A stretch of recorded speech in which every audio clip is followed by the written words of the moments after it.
Coming up on Weber State News, she's fled from her own country. Why Fidel Castro's daughter is speaking out on campus. From 0 to 60 miles an hour in just 4 seconds, avalanches kill. How this dummy and a few high-tech cameras are helping save lives. The red carpet is being rolled out in Park City. Sundance is here, what brings the celebs and shows to Ogden.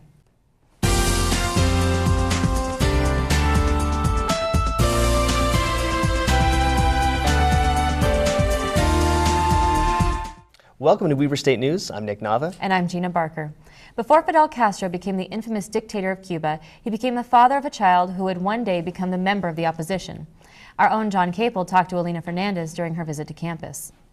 Alina Fernandez has a definite opinion about the political value of communism. Communism is right for people that don't have any interest and any hopes or any ambition. Fernandez is the estranged daughter of Fidel Castro. She began to become an activist against her father's regime in her early 30s. The fact of speaking about Cuba and what was going on happened to me since 1989, when I became definitely against the regime. Fernandez began to see a serious change in Cuba when the Soviet Union began to dissolve. And I really felt that we were to a point to have a big civilian crisis. This was the defining moment that caused Fernandez to flee the country. She had to leave her daughter. After arriving in the United States, Fernandez learned the power of a free press. It became a big news, to my surprise, and that's how I could get her out. The complicated diplomatic process that allowed the Fernandez daughter to be released from Cuba is to this day greatly appreciated. It was kind of a miracle. That's why anytime I see a journalist, I will smile. After 2 decades of observing politics, Fernandez has an answer. I think we should come back to civility and ethics. Basic human rights that are enjoyed in this country are important to Alina Fernandez. If you like freedom and you need freedom to breathe, communism is not a good way of life. Alina Fernandez was sponsored by the Weber State Arts and Lectures Committee as part of the Convocations program at Weber State. Affirmative action is always a touchy subject, but in the state of Utah right now, it is extra sensitive. The state lawmakers are voting on a proposal that would ban affirmative action throughout the state, meaning that any consideration of race or gender could not be a part of practices such as hiring, scholarships, or even college admissions. This proposed change has some people worried about how campus life at Weber State may be affected. Well, we have a women's student center and services for multicultural students. I think that those offices might run the risk of being negatively impacted by this if it becomes law also. How could we create a more diverse faculty, both diverse in terms of backgrounds, ethnicities, again, to bring different points of view, different experiences to enrich the program at Weber State? There is uncertainty from some groups about the effect the bill will have on Weber State and other universities in Utah. Schools aren't the only areas affected by affirmative action. Tune in next week to see how affirmative action may affect your personal career. Weber State students on a smoke break might find themselves without the smoke as plans for a tobacco-free campus are underway in Student Senate.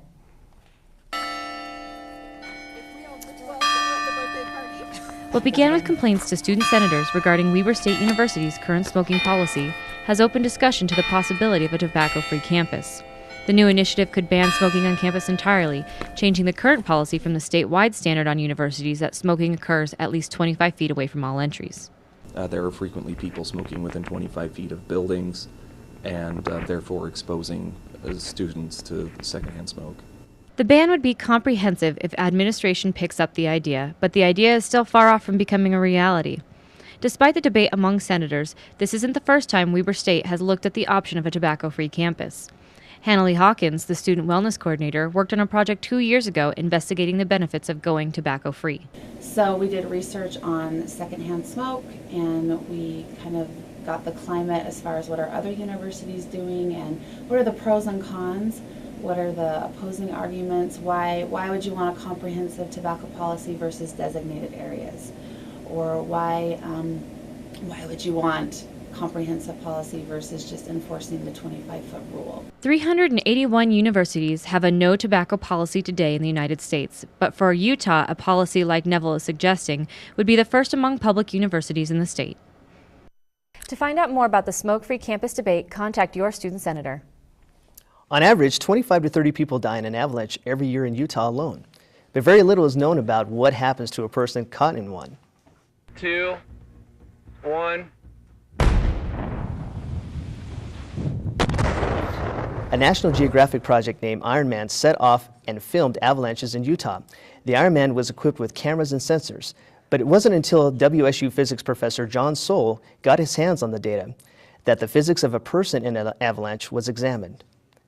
They were just interested in getting cool National Geographic, gee whiz, wow, that's neat looking stuff, and we're going to get a little bit of information from it and then drop it. Iron Man moved at speeds up to 10 times the Earth's gravitational force. At that speed, any impact with trees or rocks would be enough to rip a human heart away from the aorta. So with all that avalanche kind of talk, it makes us wonder about this cold weather. It's definitely ski season right now. Kaylee, what do you have for us for weather? Well, guys, it's actually pretty nice this morning, but we will be seeing a storm system working its way into Utah tonight, which will bring us some snow. I'll tell you just how much in just a minute. But first off, let's take a look at this video here. This is the pond just in the front of Weber State. As you can see, all the ducks are just clustered in this little area here where the lake isn't frozen. They don't mind getting out and walking on the ice, which is good because the rest of the lake is frozen. And it doesn't look like it will be melting anytime soon. With that said, let's take a look at our Utah's current temperatures. As we can see here, it's 35 in Salt Lake, 29 in Logan, 33 in Moab, and 45 in Lake Powell. So pretty average temperatures around the state. Really nice, 30s and 40s. It's really good for January. But some other states aren't so lucky. Let's take a look at the United States here. Only 6 degrees in Minneapolis, which is really cold. And that whole central section of the United States is just getting hammered with snow and rain. And with those cool temperatures, you can be sure that they're going to accumulate a lot of snow in that area. And as I mentioned before, we're going to be getting some snow as well. There's a storm system on the Pacific North Coast. It's right up here, and it's going to be working its way down into Utah tonight. We're expecting about 1 inch of snow in the valleys, 1 to 2 inches of snow on the benches, and 6 or more inches of snow in the mountains. So really not too bad if you're just in the valleys, but even 1 inch of snow can cause some slick spots, so you're going to want to be careful driving out there. Now let's take a look at our 7-day forecast.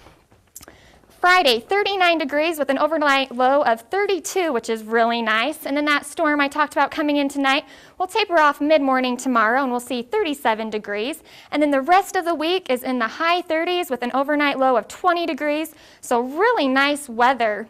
And really, we're seeing typical January temperatures this month. So when you go out the door, just make sure to grab a coat, and you should be good. Back to you guys. Thanks, Kaylee. In sports, both the men's and women's basketball teams were in action last night. The women rallied for a close win. The men, however, suffered a close loss. Both teams will be in action again tomorrow, so make sure to tune in to our Sportscast on Monday for all the highlights. With the economy low, volunteers are hard to find. One Weber State organization is working to improve this trend. On Wednesday, the Student Involvement Center held its annual volunteer fair. Weber State University allowed nonprofit agencies to recruit students as volunteers. Hundreds of students participated in the event by signing up to be volunteers, making the Involvement Center a great resource. Guiding students to help out in their community does not come easy. The center asked many agencies to participate in its fair. Today we have 45 nonprofit agencies that have come to recruit Weber State students. People will come to us and say, we would like to volunteer. What kind of things are out there for us to do? The Student Involvement Center looks to keep this up. They will hold another volunteer fair next year. If you would like to volunteer, please visit the Student Involvement Center in the Union Building. The Sundance Film Festival is underway this week in Park City. Dan Rabe tells us how to get the hottest tickets. The Sundance Film Festival started this week in Park City, but there are movie screenings right here in Ogden. You don't have to go all the way to Park City to enjoy Sundance. There's plenty of tickets available here at Perry's Egyptian Theater, right here in downtown Ogden. The historic Piri's Egyptian Theater will screen many of the festival's most anticipated movies and documentaries. The first screening will be tonight at 9:30. Mark Sage, a volunteer at the festival, tells us about the films that have sold out already.